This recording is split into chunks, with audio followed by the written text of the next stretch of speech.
and welcome to this flying visit with Joe O'Donnell. He'll be known to many of you as the creator of Bosco. He was involved in Wanderley Wagon, 40 Coats, The Moorbegs. He wrote the play The Lads that scandalised Ireland the length and breadth of the country. He's written radio plays and won many, many prizes for his writings. But today, I'm going to talk to you about Joe's latest work, which is a collection of short stories called Wasps and Other Prize-Winning Stories with a Sting. Joe, as I said in my intro, you've been a writer most of your life, but it's always been plays, be they theatre plays, screenplays, radio plays, and of course in your role in creating children's programming and many marvellous character. And yet at this stage, you release your first book, Wasps and Other Prize-Winning Stories with a Sting, and it's a collection of short stories. So how come? Well, I always loved the short story. Like, in the very, very beginning, when most writers are starting off, they think, oh, the short story is the thing because it's short and it's easy to do. Wrong.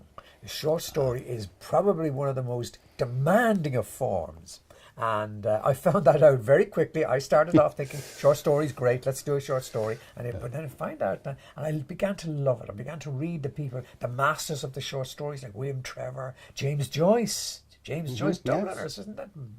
There's classic stories. Of course. And I began to analyse them, began to do it. And one stage when I was living in Bray, I decided I would devote 31 days of the month writing a short story every day, and whether it took me an hour or 12 hours, I would finish it, and it would be the best I could do for that. So by the end of the 31 days, I had explored a wide variety of short stories, and I realised this is where it's at. I love the short story. I love reading short stories, and I love writing short stories. They're little gems, and you put an awful lot more work into a short story than you would into, say, rewriting a play or that. You've got to be honed and filed away like break a diamond, getting the goodness come out. Well, one of the things that I noticed, and certainly you must have certainly honed that craft. I think you referred to it as a dark craft as well at one point. But what I really wonder in looking at the variety of stories in the book Wasps is that so many of them are prize winners as well. Where does the inspiration come from? And is it in any way autobiographical in any of them? I would say no, they're not autobiographical, but of course they are autobiographical because there are elements of my own life in them, and they always stem from something I observed or something has happened to me, and I've twisted it around. To put it another way, when I was doing the series 40 Coats, which was a children's series, a fictional drama series, half-an-hour drama series, and I wrote these scripts, and I would say at that stage that I was writing, which was I had a very young family. It was nothing to do with my life. They were all fictional things, the characters in Forrest Gump. But when I examined them very recently, I was clearing out and I examined them, and I realised they're a factual picture, a metaphorical picture of what was actually going on in my life, if you knew what was going on. And I was surprised at this. So that means really everything is autobiographical. Do you think there's your question? Yes, well, if that answers your question. It does answer my question in a way, but it then leads me to another question. Do you think any of the people that you have referred to in your short stories might perhaps be located a little bit closer to home? No, never. Never. I am very, very, very particular about that, Anthony. Very, very particular. You say that with a twinkle in your eye, yeah, no. Which leads, okay. No, but when I wrote to get away from short stories, to Lads, when I wrote The Lads, and The Lads were very definitely based on very real people. And I remember tentatively showing the script or seeing when they came to play and say, what do you think? And they said, oh, it's brilliant. But do you know something? I bet you base such and such on so and so. Okay. Never getting themselves into the picture, but always recognising somebody else in it. And that's the same thing. People don't, you can't really take, suppose I wouldn't know people that intimately that I could, but I can create them, and I can use maybe somebody's look in their eyes, somebody's height, somebody's sense of humour, somebody's wit. I can use things like that and put them all together and hopefully make a coherent character out of them. I'll take that one under consideration then. My next question, I suppose, it follows on from that, is that when you're putting together a short story, when you sit down to write, have you actually got the whole thing, if you like, beginning to end, moulded in your head? Or is it something that evolves as you write and changes, perhaps? both, yes, to both. But sometimes, occasionally, the gods will give you a story almost complete, and I mean, you're a fool if you don't take it, and thank God for that, and write it, or the gods, and write it out. Normally, it's much more painful than that. You get the idea, you begin to, and you realise the rhythm is wrong, the ending is wrong, it's not working, and sometimes I've casefuls of stories upstairs that have never worked, they're just there, and you come back to them maybe in 3 or 4 years, and your technique has improved, your insight into humanity has improved, so therefore you will write something, and you do get it, but it's not something that happens totally, completely. Only occasionally does it happen that you're given it into your lap. Okay, I suppose it would be a little bit remiss of me if perhaps I didn't ask you about something, but perhaps maybe not a lot of people know, but certainly a lot of people in a certain circle in Ireland would know about. And that is what seems to be a lifelong involvement in magic. And I suppose when you read the book Wasps, you can see that there are a few little magical overtones. And indeed, if we look at some of your television output, there's certainly magical overtones of floating and flying wagons and all kinds of strange and wonderful things. So has magic really had impacted on all aspects of your life, including your writing? Hugely. It's hugely impacted. I mean, I knew that from the very beginning.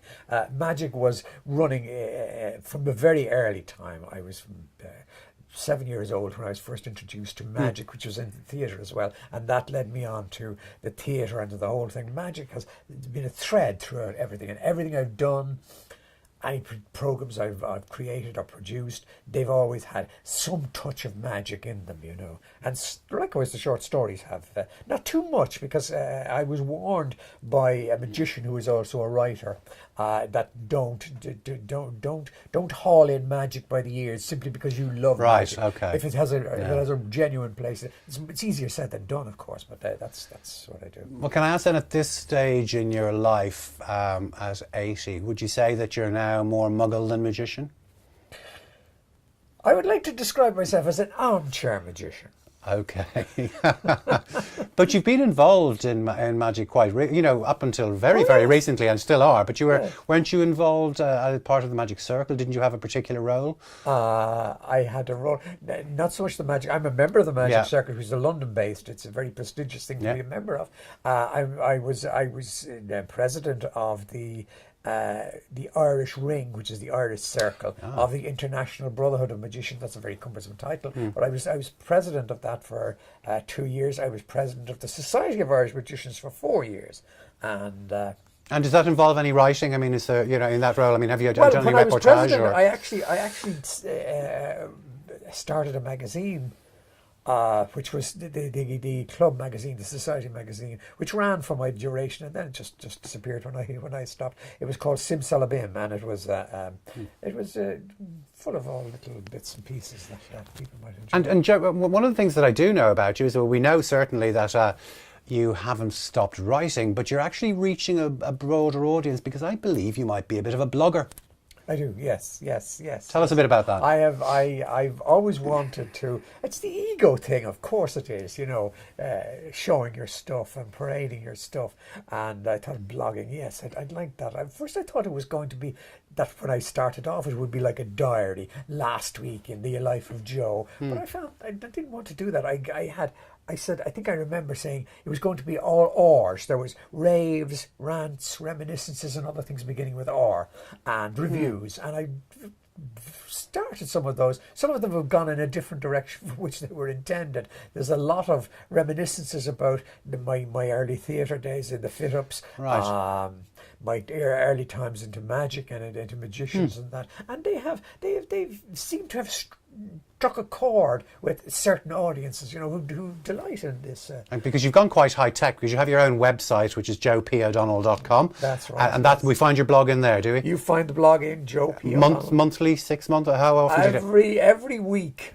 So cross fingers. Hopefully every week. So you've got I've set that as a sort of a goal to do it. It also makes me write for. They're usually just under 1,000 words, which is good. Which is 1,000. So that's kind of the tech aspect. Have you got any other writings in the pipeline that we might see in book form?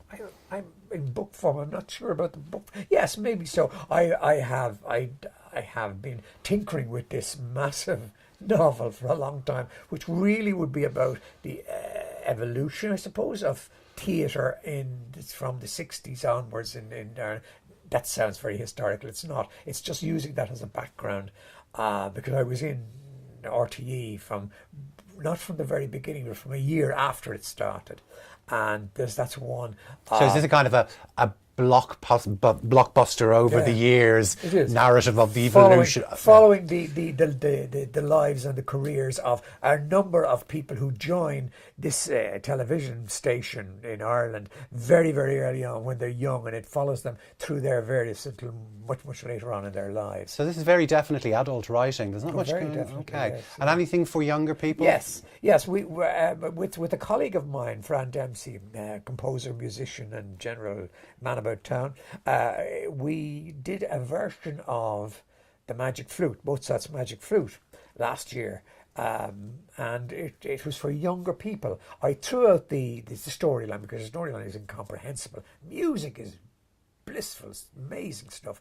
The music Fran has rescored to make it available for singing for younger people, for younger voices, and we did it last year in the John Scotus School at the Civic Theatre in Tala, and it was a sellout. It worked really well because I did a completely new story, and there's magic in the story, I have to say. Yes. Okay. Yes, there's a completely new story and loads of songs, and they loved performing. The kids loved performing in it, and not only that, but it now has been penciled in for the Wexford Opera Festival 2016, because they planned 2 years in advance, 2016. And one more, a little birdie tells me that you might have even been ahead of the youth horror genre.